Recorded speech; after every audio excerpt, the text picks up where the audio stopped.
It's no secret the left is looking into cash in on the Wall Street protests taking place across the country. But are some of these demonstrators actually themselves being paid to protest?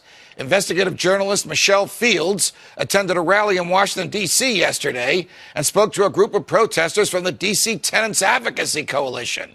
Take a listen. I feel that the Latinos in particular are being victimized by the economy. They're suffering more layoffs. And we are fighting big banks and Wall Street in particular. Are you paying them? Some of them are volunteers. Some of them aren't.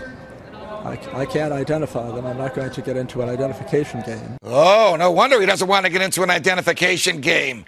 Now here is the reporter who got that story, Michelle Fields. Michelle, it's a pleasure. Welcome back to Freedom Watch. You always seem to be getting these great stories, Michelle. First Matt Damon and now this character. How did you get the idea that these people were being paid?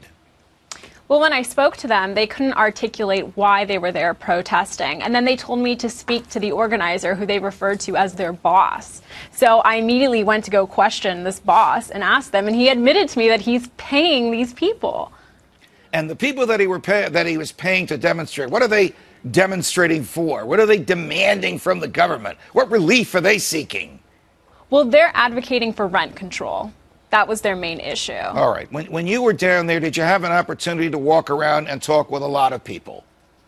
Yeah, and what's interesting, I can't really speak about the New York protest, but what's interesting about the D.C. protest is that it's very libertarian. Everyone that I spoke to said that they're not going to vote for Obama, that they're actually going to be voting for Ron Paul, even though that they may not agree with everything that he says.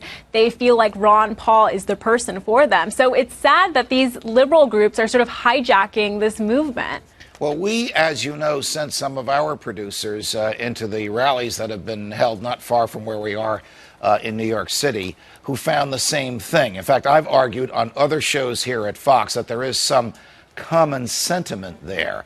It seems to be common sentiment that the government shouldn't be printing cash and that the Fed should be audited or abolished. Did you experience that sentiment amongst young people at these rallies that you attended and filmed in D.C., Michelle?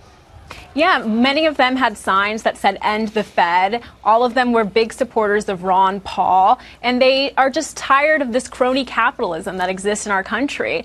And they're just upset that these liberal groups are trying to take over this message and turn it into the left's Tea Party, when really this is just about anti-crony capitalism, and it's very libertarian. Does that message resonate with the people on Capitol Hill, or are they gone on a Friday or not listening anyway?